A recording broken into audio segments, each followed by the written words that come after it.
¿Cuántas promesas te han hecho que no se han cumplido? Yo no te prometo un gran sueldo. Te prometo un trabajo fijo. No te prometo que siempre sea como el primer día. Te prometo que nunca te faltarán las fuerzas. No te prometo que todos tus compañeros resistan. Te prometo que se puede llegar hasta el final. No te prometo personas importantes. Te prometo personas que no saben cuánto valen. No te prometo que vayan a hacer caso de lo que digas. Te prometo que querrás repetirlo una y otra vez. No te prometo la comprensión de los que te rodean. Te prometo que sabrás que has hecho lo correcto. No te prometo que te vayan a pedir ayuda. Te prometo que te necesitarán. No te prometo una decisión fácil. Te prometo que nunca te arrepentirás. No te prometo un trabajo perfecto. Te prometo formar parte de un proyecto inolvidable. No te prometo que siempre vayas a obtener resultados. Te prometo que tu trabajo dará mucho fruto. No te prometo que vayas a tener grandes lujos. Te prometo que tu riqueza será eterna. No te prometo que siempre vayas a poder ser valiente. Te prometo que tu amor será más fuerte que el mío. No te prometo que puedas acabar con el dolor, el sufrimiento y la injusticia. Te prometo que estés donde estés, llevarás esperanza. No te prometo el reconocimiento del mundo. Te prometo una palabra eficaz. No te prometo seguridades humanas. Te prometo la certeza de que has sido elegido. Y te prometo que alimentarás al mundo.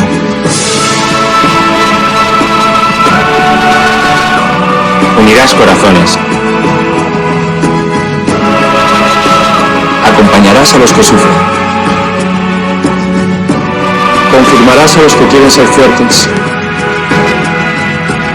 Experimentarás con ellos la verdadera alegría. Sumergirás a los hombres en la verdad. Y serás sacerdote, testigo de Jesucristo.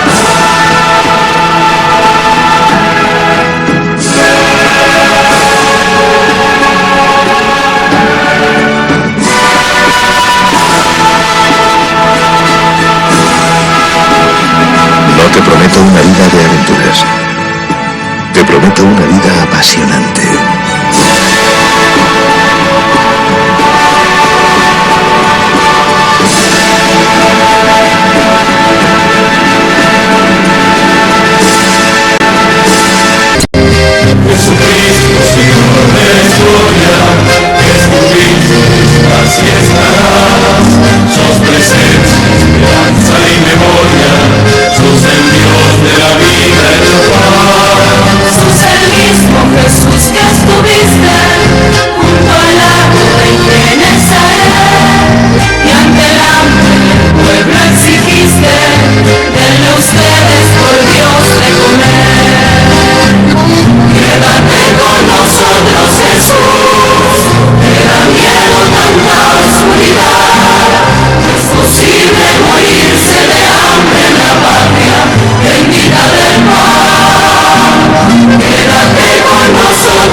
Invitamos a todos los que están en sus casas, a los que están en los hospitales, a los que están en distintos lugares de internación, que no pueden salir por enfermedad, por debilidad, a los que los cuidan, a los presos, a los monjes y a las monjas de clausura, a que espiritualmente peregrinemos para alcanzar el don de esta indulgencia del año santo 2025.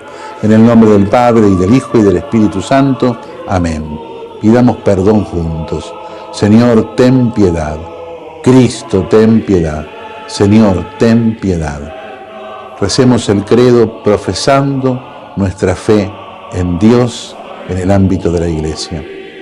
Creo en Dios Padre Todopoderoso, Creador del cielo y de la tierra, y en Jesucristo, su único Hijo, nuestro Señor, que fue concebido por obra y gracia del Espíritu Santo. Nació de Santa María Virgen, padeció bajo el poder de Poncio Pilato, fue crucificado, muerto y sepultado, descendió a los infiernos, al tercer día resucitó de entre los muertos, subió a los cielos y está sentado a la derecha de Dios Padre Todopoderoso. Desde allí vendrá a juzgar a vivos y a muertos. Creo en el Espíritu Santo, la Santa Iglesia Católica, la comunión de los santos, el perdón de los pecados, la resurrección de la carne y la vida eterna. Amén. Delante de Jesús, mirando a Jesús en el sagrario, le pedimos que venga a nosotros. Señor Jesús, no puedo recibirte ahora con la hostia consagrada, pero te pido que vengas espiritualmente a mi corazón. Jesús, quiero permanecer siempre con vos. Recemos por el Papa y por las intenciones que lleva en su corazón. Padre nuestro que estás en el cielo, santificado sea tu nombre. Venga a nosotros tu reino, hágase tu voluntad en la tierra como en el cielo. Danos hoy nuestro pan de cada día. Perdona nuestras ofensas, como también nosotros perdonamos a los que nos ofenden. No nos dejes caer en la tentación y líbranos del mal. Amén. Y a la Virgen le confiamos nuestra vida, la saludamos, le pedimos que nos siga cuidando para vivir siempre en la esperanza. Y que a todos los bendiga Dios, que es Padre, Hijo y Espíritu Santo. Amén. Amén. Fuerza Patria no es una consigna vacía. Es lo que somos cuando nos juntamos. Es lo que nace del corazón de la gente que no se rinde. Es la fuerza de los trabajadores que madrugan cada día y enfrentan la crueldad del ajuste, pero siguen adelante. Porque saben que son parte de algo más grande. Es la fuerza de los jubilados, que dieron su vida entera por esta patria y merecen descansar con dignidad. Sin que los caen a palos por reclamar sus jubilaciones.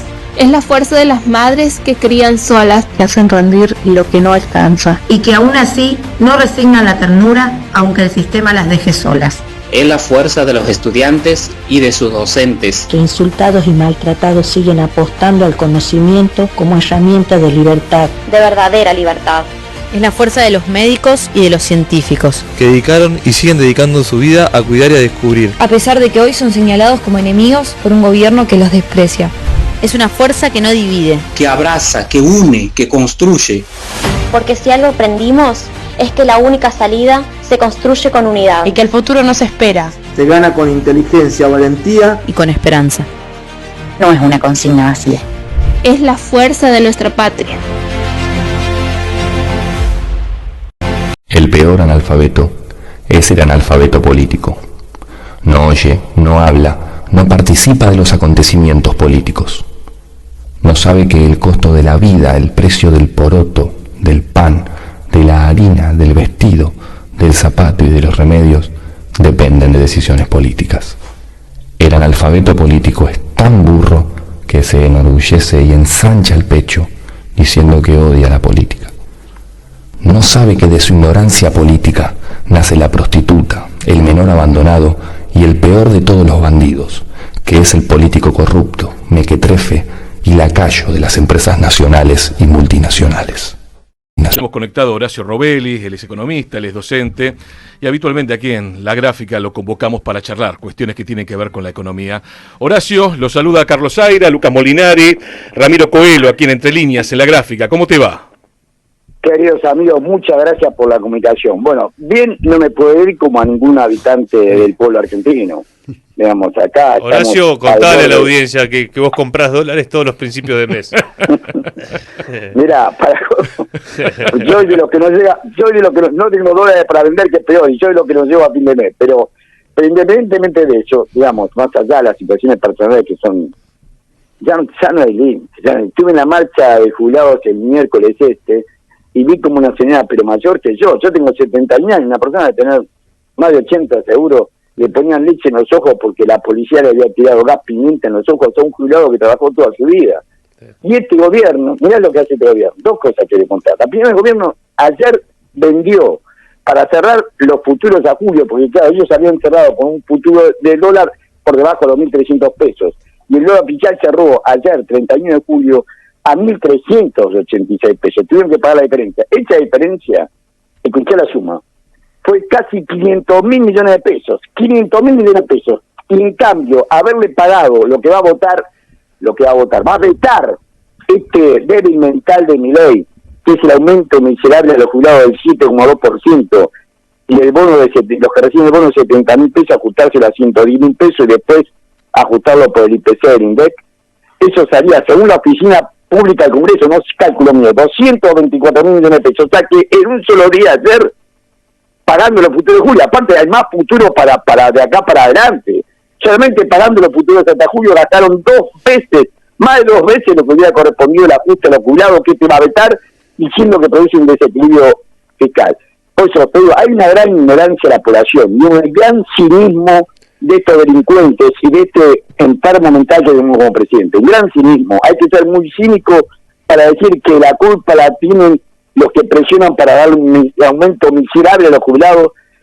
Gastan pimienta para tirar los ojos a una mujer mayor, más de 80 años seguro. Y no sí, le dan quiere meter siquiera... miedo, ¿no? Que es lo que se vio en la represión del día miércoles. ¿Qué haces, Horacio? Lucas te saluda. ¿Cómo te va, Lucas? Hablábamos esta semana con Rodolfo Trever y en la cuenta que hacía Rodo le daba que pese a estas corridas y este efecto de dolarización, el gobierno tiene herramientas para llegar al 26 de octubre, que es el objetivo, y lo planteaba en función de bajas retenciones para que liquide el campo, la plata que trae el Fondo Monetario, que en realidad contra todo libreto del propio Fondo Monetario le sigue dando plata a estos delincuentes, y también las tasas altísimas que le están dando a los bancos. Veíamos esta semana 65% a los bancos para que acumulen ganancias con esta extorsión que viene hace tiempo en la Argentina para que no se dolaricen. ¿Es correcto este análisis? ¿Compartís que tienen todavía hilo para llegar con este dólar, entre muchas comillas, barato? ¿Pueden llegar al 26 de octubre o lo ves difícil? Mira, técnicamente puede ser. Pero acá hay una patriada política que ver. Por eso todo depende del nivel de conciencia de este pueblo. Si vos tenés un pueblo que lo vota como votaron en la ciudad de Buenos Aires, aunque es una minoría, pero lo ganó Manuel Adorni, estamos perdidos. Y en la provincia, el 7 de septiembre se hacen las elecciones en la provincia de Buenos Aires para diputados y senadores de la provincia de Buenos Aires. Si el 7 de septiembre Kicillof hace una buena elección, queda parado como candidato a presidente y tiene que hacer una pésima elección a Libertad. Si eso pasa, esta tortura se termina antes, porque Milei se va a ver obligado a renunciar. Ahora, si es al revés, si el que gana la Libertad avanza, bueno, démonos por perdido. Te voy a contar un dato porque vamos a darnos por perdido. No sé, le damos con el Fondo Monetario Internacional. Entró el martes 15 de abril del 2025, ingresaron aviones que venían de Washington con plata a la Reserva Federal de Estados Unidos con dólares de billete por 12.000 millones de dólares. Bueno, ya al mes de junio, no tengo el dato de julio, al mes de junio el Banco Central dio 10.980, casi 11.000 millones de dólares. Hasta de 2 de enero hasta el 11 de abril, porque ahí también en una corrida, vendió 6.304 millones de dólares. Y del 14 de abril, cuando hicieron la banda de flotación, hasta el 30 de junio, tengo el balance cambiado del Banco Central, en julio va a ser peor todavía. Ahí se vendieron 5.791 millones de dólares más, casi 11.000 millones de dólares. De los 12.000, 11.000 habían traído esa plata para recomponer la reserva del Banco Central, porque ya habían vendido 6.300 millones de dólares. Y ahora vendieron, exactamente dice el Banco Central, 5.791 más a junio. Julio vendió mucho más seguro. O sea que lo que entra por un lado es fuga. Esto es, la deuda nos queda a nosotros y ellos compran dólares para llevárselo, claro, para fugarlo. Entonces acá tenemos por eso el daño es... Perdone, Horacio, esto que estás graficando, en la historia económica argentina nunca ocurrió algo así. Pasó siempre. Pero no en la dimensión de esta, no en esta por eso, manera. no, la dimensión, Lucas. La claro. dimensión, no, pues sabemos que 71 la fuga de plata, hay distintos procesos, sobre todo en las crisis se acelera, ¿no? Pero como estos meses, hay dimensión. Es verdad. Pero Luca, mira, yo tengo 70 años. Yo me fui acá a Buenos Aires en 1975 a trabajar en un banco cooperativo, ¿verdad? Se llama Banco Juncal, de Parque Patrulla, alguna vez tengo otra historia. Sí. Bueno, ahí vi la primera corrida y la primera trataba de subir la tasa de interés para la primera corrida cambiar y se pasaban a hora de igual y fugaron de hora igual. El Rodrigazo. Lo volvieron a repetir con 7 años más tarde con la Guerra de Malvinas en 1982. Lo volvieron a repetir 7 años más tarde en 1989 con el fin del gobierno de Alfonsín. Y el dólar voló por el aire. Y lo volvieron a repetir en 1995. Caballo lo frenó, pero a un alto riesgo. Yo tenía un pequeño negocio familiar que quebramos porque el banco Credicom me cobraba una tasa en mayo del 95 del 9% mensual. La tasa que pagó de corte para 15 días en DECAP, el Banco Central, por 4,28. O sea que no está tan lejos del 9%, me querían cobrar a mí por un pequeño negocio familiar. O sea, y después volvimos a repetirlo en el 2001. ¿Quién lo frenó? Los Kirchner. ¿Por qué? Porque los Kirchner no dejaron hacer la bicicleta financiera. No dejaban atrasar el tipo de cambio, seducir a la clase media alta para que viajara por el mundo, comprara de nuevo. No hicieron eso. Al contrario, tuvieron siempre un tipo de cambio que trataban con altas retenciones, que trataban de adecuarlo al ingreso del Estado y a que aumente las exportaciones y que aumente la producción nacional, frenando las importaciones.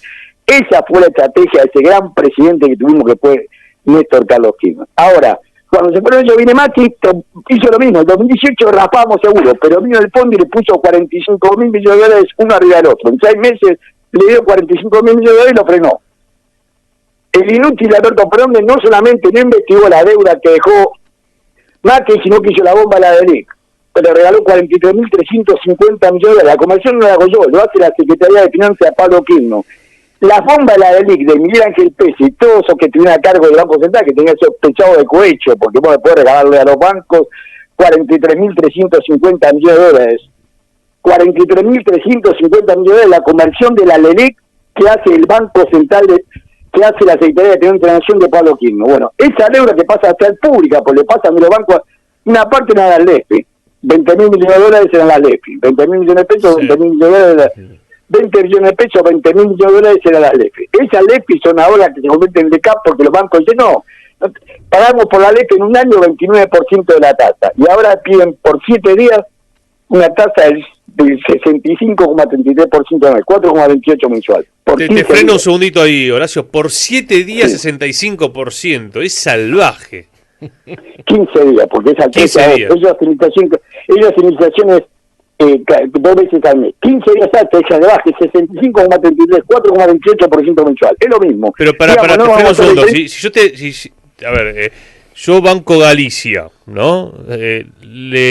Pues es un robo en realidad, ¿no? Pues le digo al Estado argentino, si no me das el 65 a 15 días, me paso al dólar. En 15 días, ¿cuánto le saca? El 70. Digamos. Y sí, claro, esa es la idea, que le paguen más en tasa porque si no se pasa al dólar. Claro, pero digamos, ¿cómo llegamos al 26 de octubre así, Horacio? No hay forma. Bueno. ¿Qué vamos a hacer? ¿Con tasa del 100%? ¿Cómo impacta esto en la inflación? Pues la pregunta es si toda esta locura no se va a trasladar a precios, que es lo único que el gobierno puede mostrar. No, se va a trasladar a precios, pero primero se va a trasladar a que no vas a poder pagar la tarjeta de crédito. Y el que tiene un descubierto en cuenta corriente, una pequeña empresa, la línea de crédito de los bancos siempre te da una línea de crédito una parte. Y la otra parte dice, bueno, si querés más crédito, te doy descubierto en cuenta por tal. Ese descubierto en cuenta, hoy te fijan tasa del 80, lo mismo que la tarjeta de crédito, 80-85% anual. Va a pasar a ser 180, ha pasado, yo lo he vivido en Martínez de Oz, digamos, 180% anual. Tasa, ya te digo, Caballo, en la época de Caballo me acordé a quebré porque me debía cobrar con la convertibilidad, que teóricamente era un 9% mensual. O sea que esto, lo que pasa es que la magnitud que toma ahora es mucho más grande por la cantidad de plata. O sea, te digo, jugaron en un año, en menos de un año, estoy diciendo mal, en 6 meses, al 30 de junio, balance cambiario del Banco Central de la República Argentina, casi 11.000 millones de dólares en 6 meses, el 2025. Esto derrapó. Hace negocio y como decimos, no me paso a dólar, pero si me das y después con esa ganancia de la tasa se van a pasar a dólar igual. O sea que lo único que estás haciendo es pateando la pelota para adelante, pero sabés que esa plata no la va a dejar. Se van a lo mismo que voy a regalarte 500.000 millones de pesos para pagarle el dólar a futuro, iban a comprar, por ahí te hacen otro contrato a futuro, seguramente, pero se van a pasar a dólar en algún momento. ¿Cómo está el dólar futuro ahora, Horacio? Mira, no tengo ese dato, porque viste, es un dato que lo guardan entre pero sé si hoy el dólar oficial se mantiene en el mismo precio que ayer, o sea, en 1.386, un poco por debajo de 1.390 pesos, pero el futuro debe estar centavos arriba de esto, y no sé si abajo, habría que verlo, por eso, ojo que puede ser una denuncia penal al Banco Central por vender a futuro más abajo que el spot, que es el dólar presente. Pero por eso no lo dan a conocer, no te dan a conocer. Si vos no firmás el contrato, el que sabe es el que firma el contrato. Contento y al pie, Horacio, ahí te dejo, Carlos, pero digamos, para entenderlo, el dólar futuro significa que cuando llega ese momento, el Estado le paga al que compró ese bono, le paga la diferencia. La diferencia que perdieron. El Estado le dice, por ejemplo, que el 30 de agosto va a estar...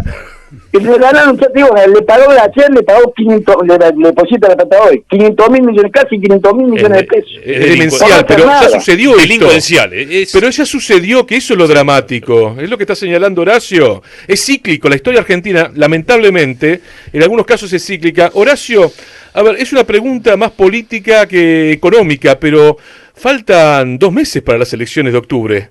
Y es cierto, es un parteaguas. Ahora, ¿cómo llegamos a octubre en términos económicos? Yo espero que haga una buena elección el 7 de septiembre, Kicillof. Te repito, esto es más político. Técnicamente pueden llegar pagando tasas federales y dándole ganancias extraordinarias a los bancos. Van a llegar, pueden llegar hasta el 26 de octubre, sí. Técnicamente, salvo que haya, como pasó en el 2001, una salida política. Si la gente sale a la calle y se queja, porque acá, claro, vos tenés sectores medios que han gozado. Acá hubo 5 millones de personas que dejaron. No son las mías, para una persona que dejó 2 o 3 veces, porque podían hacer eso. 5 millones de turistas argentinos que pueden recorrer el mundo gracias al dólar barato de Martínez Dios y ahora de Milei. Mucho 5 millones, por ahí no son 5 millones de personas, por ahí son menos porque un tipo puede bajar 2 o 3 veces al año. Eso seguro. Pero son 5 millones de plata argentina que viajaron por el mundo con el dólar barato. Después compraron puerta a puerta. Hubo una anestesia por un sector de clase media alta. Ese sector de clase media alta, en la crisis del 2001, cuando tuvieron el corralito, salieron a la calle. Si mientras ese sector no salga a la calle, que son los que salen en la prensa, porque yo te digo, los jubilados nos murieron a palo. El miércoles pasado yo vi con mis propios ojos como una persona mayor de 80 años tenía que poner leche en los ojos porque le habían tirado gas pimienta. Hay que ser muy hijo para tirar a una persona más de 80 años. Horacio, ahora una pregunta un poquitito más como de fondo, si podríamos decir. Ahora, si se derogara la ley de entidades financieras, ¿cuánto de toda esta bicicleta sería posible? Bueno, el secreto, esto que me preguntaba Lucas recién, si cuánto es el precio del futuro, no podemos saber porque eso tiene el artículo 37 y 38 de la ley 21.526, que es el secreto financiero. Todos los secretos los puso la dictadura militar. En 1932, en la dictadura de Duro, pusieron el secreto fiscal. En 1968, Onganía puso el secreto bursátil. Y en 1977, con la reforma financiera 77 de Martínez Dios, el secreto financiero. De hecho, sacar el secreto financiero ya nos permitiría saber la pregunta que me hizo Lucas. ¿Quiénes son los bancos y cuánto le pagan por prestar a futuro, por colocar contratos a futuro del dólar? Bueno, para vos la respuesta es política, entonces. Está el 7 de septiembre. Yo ahí te digo que soy pesimista, Horacio. Obviamente que tenemos el optimismo de la voluntad, pero viendo Fuerza Patria, viendo el internismo que hay, mamadera. No veo, a ver, de hecho la previsión no hay una buena elección por delante. Y creo que el 8 de septiembre van a estar muchos diciendo, ves Kicillof que no había que desdoblar.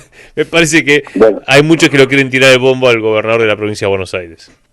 Opino lo mismo, por eso yo te digo, ¿qué podría llegar a cambiar? No digo que va a pasar, en política, yo vengo del radicalismo, del viejo radicalismo de Ilía, del sabaterismo. Mira lo que es el radicalismo hoy. Es la prostituta esto lo dice bien Ricardo Quintela, el gobernador de La Rioja. Era la prostituta del PRO y era la prostituta de la banda. Radicales con peluca, da vergüenza todo eso. Sí. Con el respeto a la prostituta.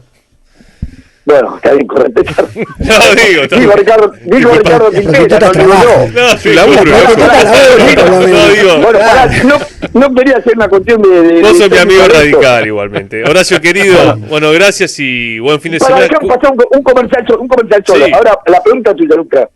¿Por qué le dejaron sin presupuesto? No dejaron capacidad para tomar crédito, para poder hacer obras. Tiene obras paradas porque el gobierno nacional le dio un peso y la quería hacer él y quería pedir un crédito y se lo frenaron. Los nuestros, digamos, no sé si llaman los nuestros, los que supuestamente eran nuestros, le frenaron en el Congreso de la Provincia de Buenos Aires el proyecto para ampliar la deuda y no tiene presupuesto. Sin presupuesto, y no es como Milei que sin presupuesto y se financia con el Banco Central o recibe crédito del Fondo Monetario Internacional. Lo dejaron más solo que Hitler del 11. Bueno, esta es la situación. Horacio, un abrazo grande, gracias. Muchísimas gracias a ustedes, un gran abrazo. Ahí pasó Horacio Robelli, en Entre Líneas. Esto ocurre ahora, tuiteó la ex presidenta Cristina Fernández de Kirchner, Marcos. Sí, efectivamente, San José 1111, a primera lectura, porque lo estábamos leyendo, pero acaba de salir. Che, Milei, campeón, ¿en serio que todo marcha de acuerdo al plan? TMAP, es así la boludez que escriben los tuiteros que Karina dejó afuera de las listas, ¿no? Tuviste que pagar tasas de interés arriba del 65% y ni así conseguiste que te renueven la totalidad de los vencimientos en pesos. Tenés los salarios pisados, las jubilaciones por el suelo, aumentan los despidos y las suspensiones y cierran fábricas, pymes y comercios. En abril el FMI te dio 12.000 millones de dólares y vos decías que ibas a bajar el dólar a 900 pesos y que ibas a dolarizar a 911 pesos. ¿Te acordás, no? Ahora te van a dar 2.000 millones más, pese a que no juntaste las reservas que te pedían y así todo, ayer el dólar te cerró a 1.385 pesos.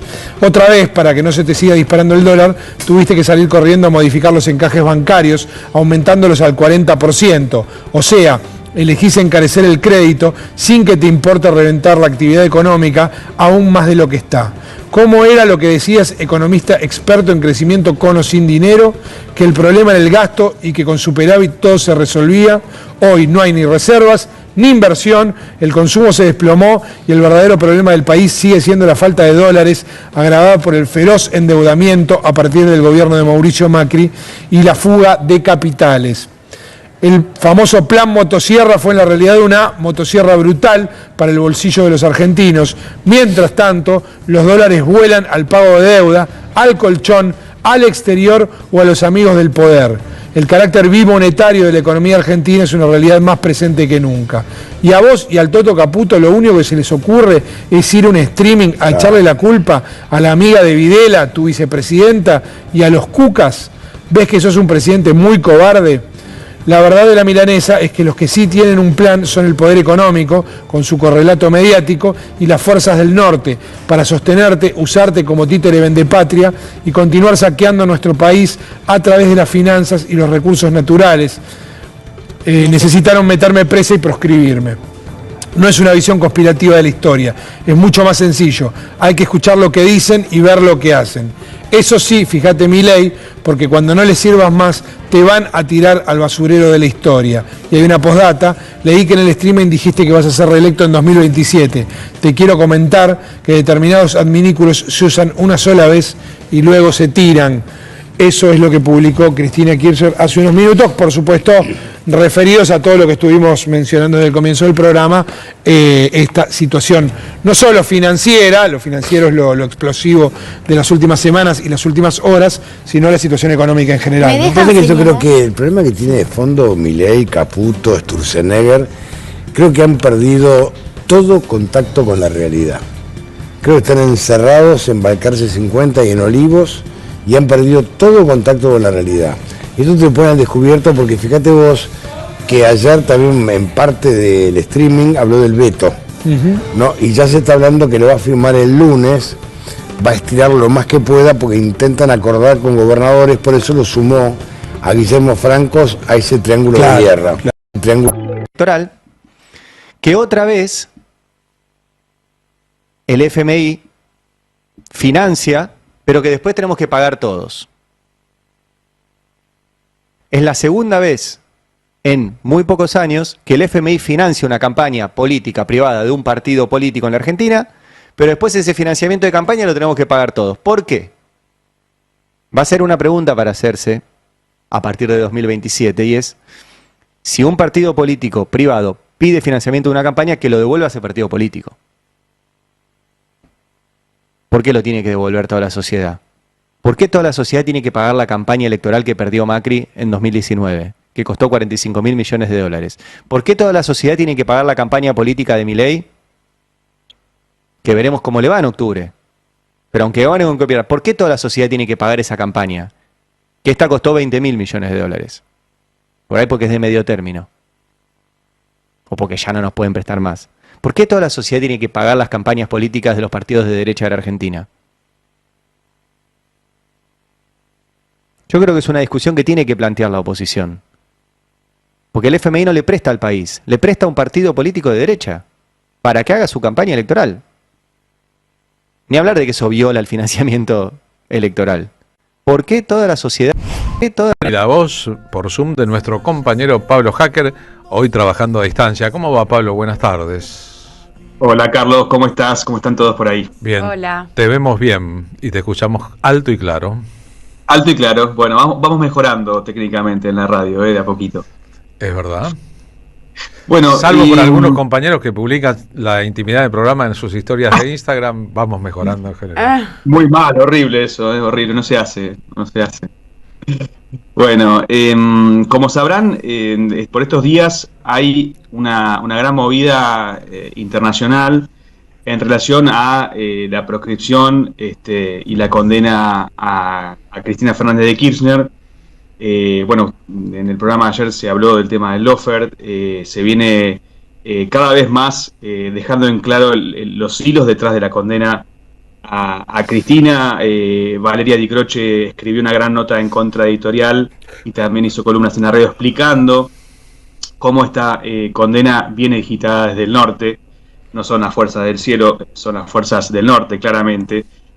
Y por estos días hay jornadas tanto en México como en Brasil, y en diferentes puntos, incluso también en Bolivia, para conversar y dar echar un poco de luz a todo este, digamos, entramado muy oscuro que hay detrás de la condena de Cristina por la causa vialidad. En estos momentos está en viaje para Brasil Jorge Tayana, Oscar Parrilli está yendo a México. Se van a desarrollar desde ayer, ya arrancó, hasta el 3 y 4 de agosto, diferentes congresos, tanto en Brasil, como decíamos, en Brasilia y en México, y para esto, poner la lupa y explicar qué ocurrió en Argentina. En el caso de Brasil, claro está, tienen el ejemplo reciente de la prisión de Lula, con una causa también tan amañada como es la de Cristina. Pero vamos a escuchar a Oscar Parrilli, que habló ayer con nuestra compañera Felicitas Bonavita. Estamos estableciendo contactos, vamos a seguir conversando con varios. Yo te agrego que también Rodríguez Zapatero de España se ha expresado Melenchón de Francia, se ha expresado Ernesto Samper también, expresidente colombiano. Hay muchas expresiones muy importantes, Pérez Esquivel, Premio Nobel de la Paz, y vamos a seguir trabajando, y fundamentalmente esta misión lo que tiene es contar la verdad de lo que verdaderamente está ocurriendo y por qué razón la están proscribiendo a Cristina Kirchner, y constituir en cada uno de los países, no solamente de Latinoamérica, sino también de Europa, y incluso estamos en conversaciones con algunos dirigentes de Estados Unidos, constituir los comités locales o internacionales de cada país de Cristina Libre, que básicamente son figuras representativas del accionar político, intelectual, cultural, empresarial y demás, que se expresan precisamente a favor de esto. Nosotros creemos que lo primero que tenemos que hacer es visibilizar esta situación a nivel internacional, y luego obviamente creo que esto va a incidir, y nosotros aspiramos que el año 27 Cristina definitivamente esté libre, y si es su decisión pueda competir en las elecciones. Bueno, es eso explicado clarísimo por Oscar Parrilli. El núcleo de la campaña es Cristina Libre. La delegación argentina, en el caso de México, está compuesta por Leila Chaer, por Tomás Ledesma, por Carolina Gailear, por Itai Hackman, por Lucía Corpacci. También en México va a estar Oscar Porrilli mismo, Soledad Magno, diferentes representantes del peronismo y de diferentes fuerzas que están poniendo en blanco sobre negro lo que ocurrió en la Argentina. Yo recién recomendaba la nota en contraeditorial de Valeria Di Croce, porque es interesante cómo allí queda claro el rol del gobierno de Trump en connivencia con diferentes políticos de la Argentina, encabezados por supuesto por Mauricio Macri, y esta relación muy incestuosa con el sistema judicial, con Comodoro Pi puntualmente, para terminar proscribiendo, metiendo presa a Cristina Fernández de Kirchner, que claramente es alguien que el norte global, o por lo menos Estados Unidos en particular, no quiere nuevamente gobernando, para que no sucedan cosas, por ejemplo, como la recuperación de YPF. Entonces, es muy importante esto que está sucediendo, y si les parece bien, los invito a ver un pequeño video que se armó en función de esta campaña Cristina Libre. Dale. La condena a Cristina fue un plan sin pruebas y sin delito. Te explico. Los verdugos fueron estos dos. La causa vialidad le llegó al fiscal Luciani, amigo íntimo de Macri. Jugaron decenas de torneos de fútbol juntos en su quinta. Otro que jugaba al fútbol con Macri es su amigo Jiménez Uriburu, el juez del tribunal que tramitó la causa. Cuando la causa llegó a casación, cayó en manos del juez Mariano Gorinsky, y adivina, también es amigo íntimo de Macri. De casación a la Corte Suprema. Ahí aparecen Rosati y Rosenkrantz, jueces designados a dedo por Macri años antes. ¡Qué casualidad! Y Ricardo Lorenzetti, el organizador de todo y preferido de Milei. Todo esto impulsado por Milei, el actual conductor de esta persecución. Magneto, el dueño de Clarín, es el otro verdugo. Fue él quien fomentó el circo mediático durante todos estos años. Todos tenían el mismo objetivo: condenar a Cristina sin pruebas y sin delito. Justicia, no. Proscripción. Bien, el video es suficientemente elocuente, y esta movida internacional cierra un poco con la idea de que es fundamental que el mundo mantenga la atención puesta en lo que pasó en la Argentina, porque lo que está en juego no es solo la libertad de Cristina, aunque es también eso y es muy importante, sino que es la posibilidad de una democracia real en la que todos nosotros podamos elegir a los dirigentes políticos que querramos para gobernar, y no proscripciones que tanto han afectado a la vida democrática de los argentinos. Gracias, Pablo. A esta hora está el expresidente de Colombia, Ernesto Samper, en la ciudad de Buenos Aires. Cristina Fernández de Kirchner lo va a recibir previa autorización judicial. Abrazo, nos encontramos la semana que viene, Pablo. Acaba de salir la ex titular de la Asamblea Ecuatoriana, Gabriela Rivadeneira, junto con otros colegas. Está aquí hablando, la escuchamos, Pablo. Un pronunciamiento, como pone un tuit, como ahora en respuesta a Milei, pues entonces lo que te está diciendo es: miren, hay alternativas, debatamos sobre las alternativas, no nos quedemos estáticos, no nos quedemos quietos, demostramos que podemos gobernar, demostramos que el pueblo puede vivir mejor. Entonces no podemos acomodarnos, no podemos naturalizar, ni podemos aceptar que esto es lo que nos toca. Pues eso es lo peor que podemos hacer. ¿Sabes si se espera la visita de otros referentes políticos de la región? Bueno, esperamos que sí, hay muchas solicitudes de venir a visitar a Cristina, sabemos que justamente hay todo un proceso, yo misma tuve que enviar todos mis documentos previos para poder tener el permiso de visita, pero hay muchos en lista. O sea, Cristina es un referente de la región, y eso no solamente expresa la solidaridad de los pueblos, sino la necesidad inmediata, insisto mucho en esto, de recuperar el Estado de democracia, el Estado de Derecho. Gabriela, estamos en vivo para la 500 con Pablo Caruso. Gracias. Consultarte en principio cómo la encontraste a la expresidenta. Hola Pablo, un abrazo fuerte. Estábamos hablando justamente antes de esto, pero decirles casi todos que Cristina está fuerte. Bueno, a quienes la queremos mucho, para quienes es una referente, pues la encontramos en esa instancia. Es decir, para nada debilitada. Ella tiene muy claro el rol que cumple, aún estando en prisión domiciliaria, y ella sabe que su palabra no solamente cuando emite una palabra es para el pueblo argentino, sino para el pueblo latinoamericano, y yo creo que esa fortaleza es la que nos llevamos ahora. Escucha, Pablo. Gabriela, buenas tardes y gracias por este ratito. A cuenta de alguna otra charla que seguramente podremos tener la próxima semana, pregunta que también le hacíamos a Ernesto Samper hace unos minutos, en medio de cierta apatía política de muchos sectores, o un rechazo directo de muchos sectores de la política, que han elegido expresiones, por ejemplo, como la de Milei, la de Bolsonaro, o algunos otros referentes de estas características, ¿cuál es el secreto a tu criterio? ¿Cuál es la acción política para revincular esos ideales que representa Cristina Fernández de Kirchner, vos misma, el correísmo, Lula, etcétera, etcétera, con los sectores de la sociedad, a tu criterio por lo menos? Ay, mira, Pablo, que es un tema que nos preocupan todos los días, es decir, ¿cómo gana Milei? ¿Cómo gana Noboa? Es decir, es un tema que también nos llama la atención a la izquierda y nos llama la atención a la clase política porque algo está fallando, la derecha fascista lo está haciendo muy bien y hay algo que nosotros no lo estamos haciendo y hay una disputa del sentido común. O sea, es increíble como ahora tengamos que debatir sobre la verdad. O sea, una cosa tan básica para la humanidad, definir si estamos en contra de un genocidio o no, etcétera. Es decir, hay temas que nos están disputando ese sentido común. Y yo creo que una de las respuestas está justamente en volver al origen de las cosas.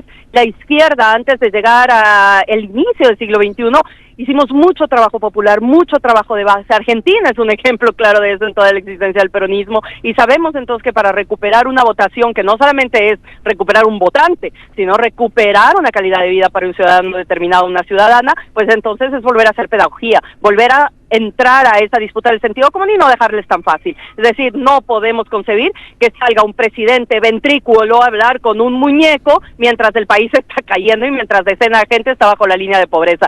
Ese es el sentido común que tenemos que entrar a disputar. Gabriela, un gran abrazo y muchas gracias por estos minutos. Abrazo, Pablo, gracias. Que esté muy bien. Bueno, para terminar, ¿cómo visualizás los próximos meses de la situación de Cristina? ¿Pensás que puede haber algún movimiento internacional que de alguna manera mueva esta posibilidad de una salida? Por supuesto, y se está moviendo ahora mismo. Los compañeros y compañeras de la Cámpora están moviendo justamente los comités de Cristina Libre a nivel de todos los países. Mañana viajamos justamente con Oscar Parril y Soledad Magno a México, y el día lunes estamos haciendo el lanzamiento en México del comité Cristina Libre, como se está haciendo en Brasil, como se está haciendo en Bolivia, como lo estamos proponiendo en los diferentes países de la región, porque esto, insisto, no es un tema individual. Es un formato que si no lo rompemos entre todas, pues todas y todos vamos a estar sometidos a una injerencia mayor. Muchísimas gracias, Gabriela. Gran trabajo, Pablo, Fabián. Aquí viene mucha gente que se ha recibido en la Facultad de Sociales a sacarse la foto, Pablo, del balcón, esperando la salida de Cristina, y hay algunos festejos, muchos transeúntes y automovilistas que pasan tocando bocina. Bien. Y bueno, una tarde más que está aquí Cristina Fernández de Kirchner recibiendo personalidades, en este caso de Colombia y de Ecuador. Gran trabajo, Fabián, un gran abrazo y buen fin de semana. Volvemos a San José 1111, la residencia de Cristina Fernández de Kirchner, donde cumple su prisión domiciliaria. En el marco de la proscripción está Fabián Waldman. Fabián, te escuchamos. ¿Qué tal, Pablo? Acaba de salir el presidente colombiano Ernesto Samper, estamos con él en vivo para la M530. Bueno, en primer lugar, una reflexión de cómo la encontró a la expresidenta Cristina Kirchner.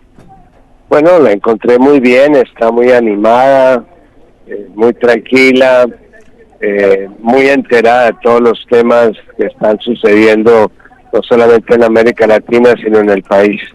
Te dejo con el presidente Samper, Pablo. Presidente Pablo Caruso y todo el equipo de Que Vuelvan las Ideas en M530, la radio Las Madres de Plaza de Mayo, le agradecemos este rato.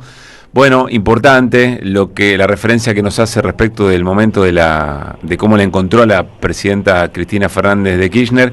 ¿Qué consideración sobre su encarcelamiento y su condena, presidente? Pues, obviamente, existiendo una separación de poderes, pues la justicia debe respetar sus decisiones, así uno no las comparta. En algunos foros académicos hemos hablado del lawfare, el respeto al debido proceso. Espero que estos temas sean suficientemente aclarados en el caso de ella, y no comparto la idea de la proscripción política, porque creo que es una medida totalmente que va en contravía las normas interamericanas sobre la libertad a elegir y a ser elegido. No olvidemos que a Lula también lo secuestraron judicialmente para que no pudiera ni siquiera aspirar a la presidencia de Brasil. Nos hubiéramos evitado todo el paso a Bolsonaro, que fue dramático. Presidente, déjeme preguntarle por los desafíos de la política que usted también representó incluso en esa década, que aquí en la Argentina se la llamó década ganada. Preguntarle porque da la sensación que hoy la mayor dificultad es cómo reconectar a la política o esa manera de hacer política con una sociedad muy apática, muy enojada, muy disgustada con la representación de estos años. ¿Cómo entiende ese desafío y qué claves observaría usted? Mire, la diferencia entre la política que hacía yo hace 20 años y la que se está haciendo hoy día es la presencia de las redes, que por un lado es benéfica porque ha democratizado la información política, pero por otro lado también ha polarizado las actitudes políticas, vendiendo a través de las redes, vendiendo odios, vendiendo miedos, vendiendo terroristas, es decir, vendiendo a la gente para que vote por temor y no por convicción. Yo creo que ese es el principal cambio que estamos viviendo y hay que ver cómo los sectores progresistas de alguna manera contrarrestan estos efectos. Estamos hablando con el expresidente Ernesto Samper, que acaba de visitar a Cristina Fernández de Kirchner en su casa. Néstor Restivo, mi compañero, le pregunta, presidente. Sí, ¿qué tal? Buenas tardes. La pregunta tiene que ver un poco, continuando con lo anterior, ¿por qué América Latina, teniendo presidentes como Petro, como Lula, como Claudia Sheinbaum, la izquierda o la centroizquierda en Chile, en Uruguay, no se logra reconstituir lo que fue en algún momento el espíritu de la UNASUR que usted presidió? ¿Sí, qué le está faltando a la región para dar una voz conjunta ante tantos desafíos que enfrenta la región y el mundo en general, en forma unívoca y conjunta, digo, a nivel latinoamericano, ¿no? Esa es una muy buena pregunta. Yo pienso que lo que está sucediendo es que no hemos entendido que las relaciones internacionales se dan entre estados y no entre gobiernos. Y si nos ponemos a ver que para que haya relaciones internacionales tiene que existir unas relaciones ideológicas, pues lo que vamos a terminar es reforzando la idea de que hay tribus ideológicas que se entienden y que no hay otros temas como el de las aproximaciones regionales que nos pueden reunir a todos. Como secretario general de UNASUR estuve 3 años manejando una organización en la cual participaban gobiernos de derecha y de izquierda y encontramos siempre temas comunes para trabajar conjuntamente. Tenemos que volver a eso, a que haya relaciones internacionales entre los estados y no entre los gobiernos. Y ahora me va a tocar dejarlos porque voy a la clausura de la Precop Argentina, aquí un poco lejos. Ernesto, le agradecemos mucho, un gran abrazo. Bueno, a ustedes. Para terminar, sí, presidente, Javier, le quería preguntar un anticipo. ¿Hubo foto con Cristina con el cartel Cristina Libre? No hubo, pero sí hubo varias fotos con ella. Creo que tenemos una colección larga de fotos los dos.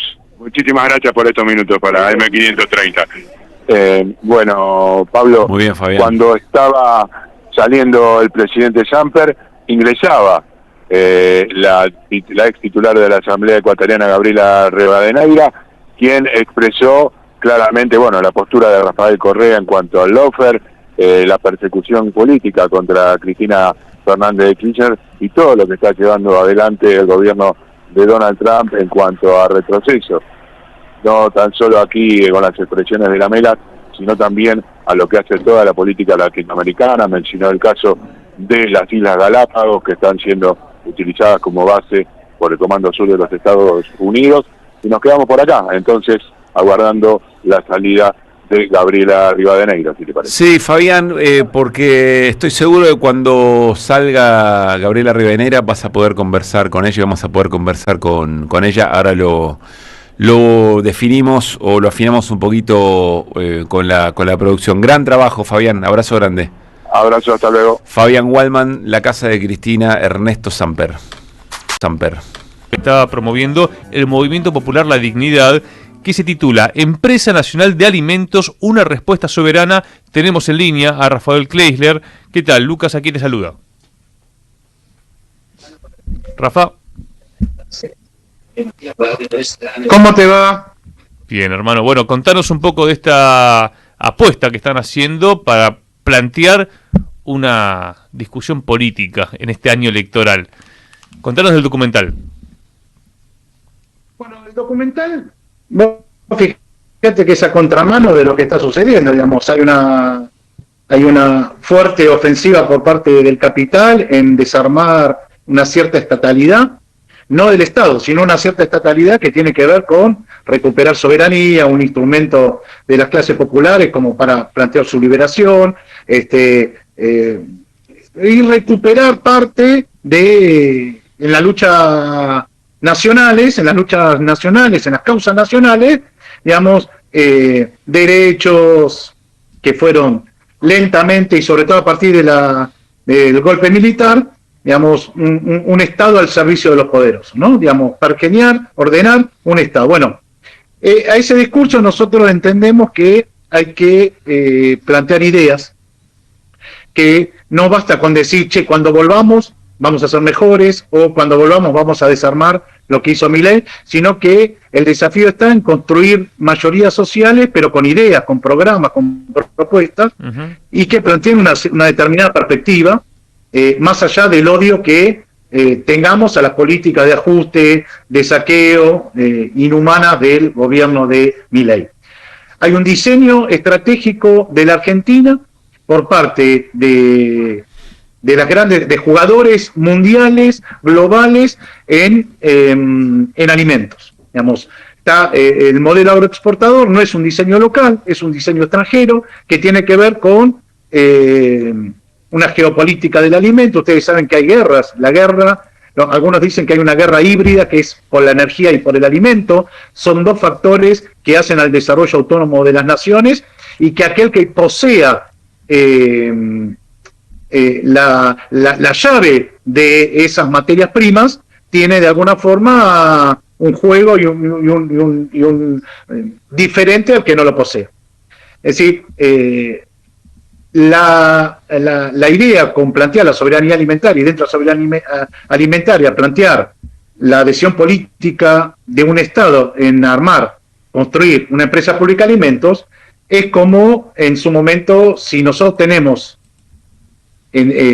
petróleo, nafta, diésel para movernos, es porque alguien creó YPF en su momento. Es decir, digamos, YPF no es la primera empresa explotadora de hidrocarburos en Argentina, sino que por el contrario, frente al aumento y a la dependencia económica de un desarrollo industrial en petróleo, se decidió políticamente recuperar la soberanía, la renta a través de YPF. Bueno, nosotros lo que estamos planteando es que en un país productor de alimentos tiene su población por abajo de la línea de pobreza y de la indigencia, donde no llegan los alimentos, y por supuesto que tiene que ver con una pérdida de autonomía, de soberanía, porque el diseño de los dispositivos del saqueo en la Argentina tienen que ver con el modelo agroexportador, la tenencia injusta de la tierra, es decir,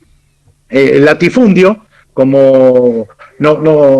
y sobre todo los puertos en propiedad extranjera, multinacionales extranjeras, que sin puertos no habría agronegocio, dando de alguna forma el debate hacia el campo nacional, que la exportar o morir, exportar, no es una solución que deja soberanía en términos de que no captura la renta, sino por el contrario, deja un tendal de pobreza. Cuanto más exportamos, más dependientes, más pobreza tenemos. Ustedes saben que del 80 a esta parte, entre el saldo positivo de las balanzas comerciales más toda la deuda externa que contrajo el Estado Nacional, son alrededor de 250.000, 300.000 millones de dólares. Y justamente esa plata es la que se denuncia que está fugada en bancos, en la banca offshore o la banca privada de tenedores argentinos. Es decir, si nosotros la exportación es la salvación para el país, da saldos positivos, pero cada vez somos más pobres. Entonces algo está sucediendo ahí, y la película, el documental, a través de varios compañeros que dan testimonio, todo con datos y con experiencia, hay un entramado que plantea cómo fue el saqueo de la Argentina, primero con la concentración de la tierra, luego la extranjerización de nuestra economía, luego la imposición del modelo agrosajero y la expulsión de los trabajadores rurales allá por el 90, donde desde el año 68 al 2018, que se hacen los censos de las unidades productivas agrarias, se han perdido alrededor de 280.000 unidades productivas, es decir, granjas, las chacras mixtas, lo que llamamos granja o chacra mixta, donde se producía el alimento, donde era de corto tránsito, no necesitaba estas extensiones de 1.200 kilómetros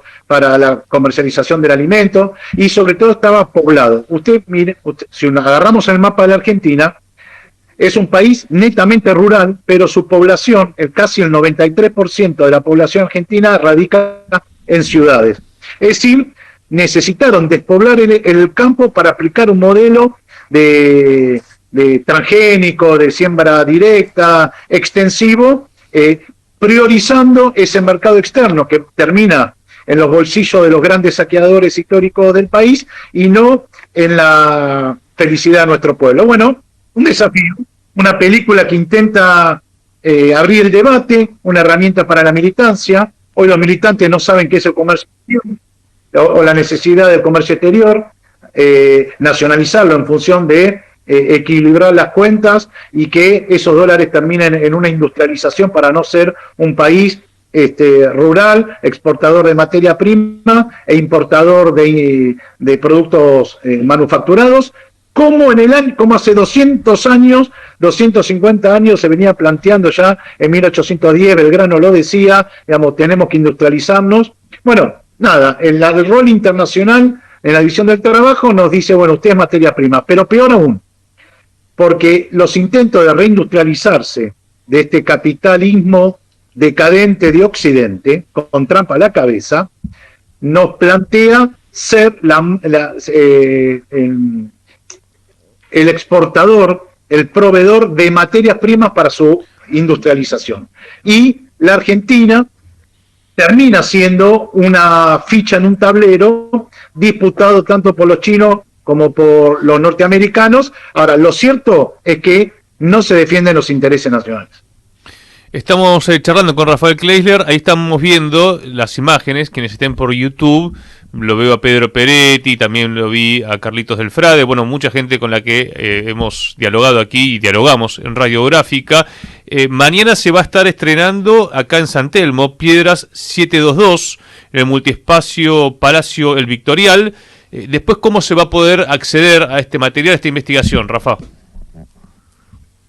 Bueno, la película dura 90 minutos, es un gran desafío que hicimos. Estuvimos en La Rioja, estuvimos en Santa Fe, estuvimos en Córdoba, estuvimos en Santiago del Estero hablando con en La Rioja mostramos la Agroandina, que es una empresa pública productora de alimentos, en Chilecito, muy importante la producción que están haciendo. La idea es, todos los sábados, a partir del próximo sábado, en Aguirre 29, nuestra cooperativa, la vamos a estar pasando para generar debate, y después tenemos pedido de Varadero, San Pedro, San Nicolás, Las Flores, Avellaneda, Almirante Brown, los compañeros de La Plata. Bien. Es decir, nada, nos sobrepasó, está buenísimo.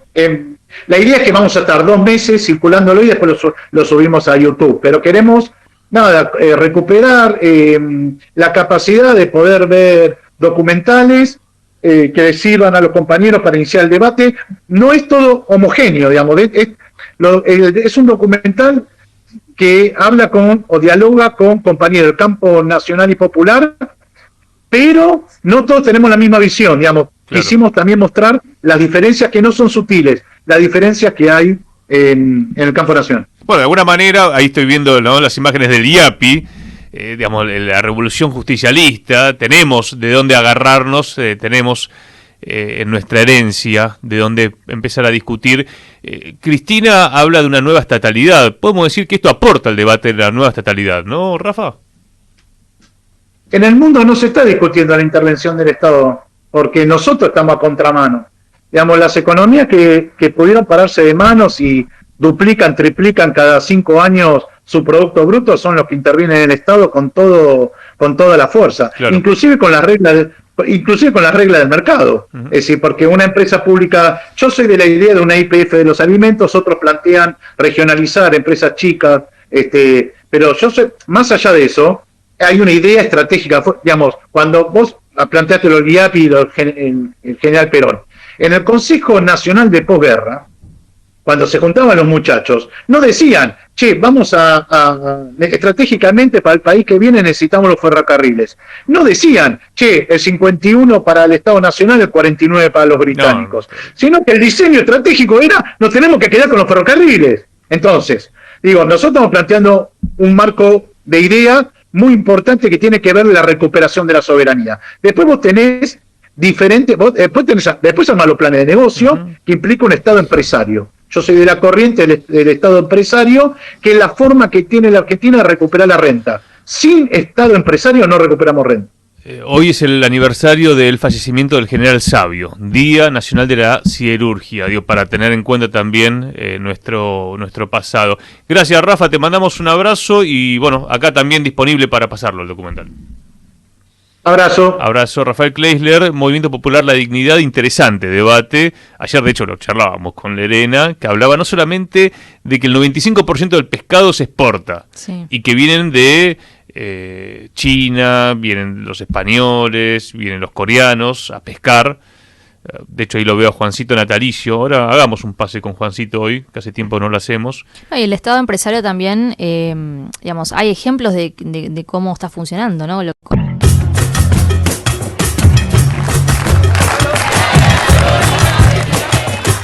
Estoy yendo a la marcha por nuestro país, en defensa de la compañera Cristina. Por recuperar un Estado de Derecho. Por Cristina y por todo el pueblo. Por el respeto a las instituciones y a la democracia misma, estamos marchando en defensa de nuestra compañera. Porque tenemos memoria, porque tenemos historia, no nos han vencido y no nos vencerán. Porque más temprano que tarde el pueblo siempre vuelve y vamos a volver. Argentina con Cristina. Argentina con Cristina. Argentina con Cristina. ¡Argentina! ¡Argentina! ¡Argentina! ¡Argentina! ¡Argentina! ¡Argentina! ¡Libre! ¡Argentina! ¡Libre! ¡Argentina! libre!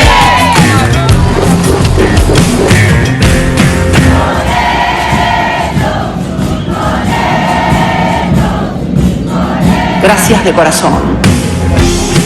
Quiero contarles que lo que más me gustó fue escucharlos cantar otra vez Vamos a volver. El verdadero poder económico sabe que este modelo no tiene futuro, sabe que se cae y por eso estoy presa. Pueden encerrarme a mí, pero no van a poder encerrar a todo el pueblo argentino. Vamos a volver y además vamos a volver con más sabiduría, con más unidad, con más fuerza, porque tenemos algo que ellos jamás van a tener, ni van a poder comprar por más plata que tengan. Tenemos pueblo, los pueblos finalmente siempre vuelven.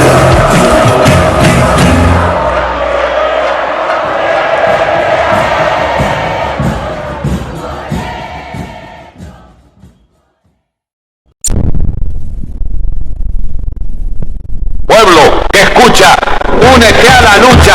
Pueblo que escucha, únete a la lucha. Pueblo que escucha, únete a la lucha. Pueblo que escucha, únete a la lucha.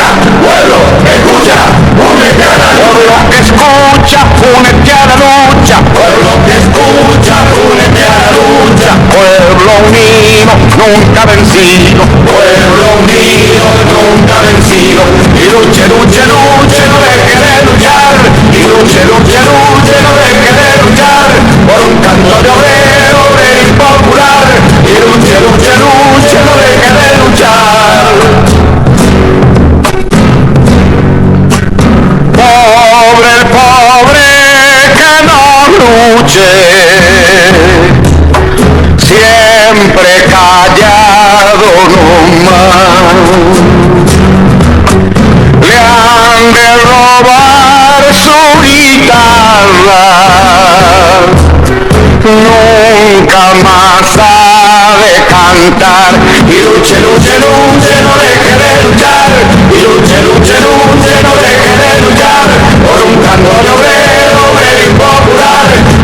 luche, luche, no deje de luchar. Pueblo que escucha una cosas tiene mi pueblo que no las puedo callar. Cualquiera viene y le ofende y él calladito nomás. Pero guarda al que trampea, pero guarda al que le miente, porque mi pueblo no es tonto, porque mi pueblo es valiente, porque mi pueblo algún día cuando la sangre reviente habrá de salir cantando con un fusil en la frente, y entonces no habrá más niños durmiendo bajo los puentes, ni obreros, ni campesinos, siempre apretando los dientes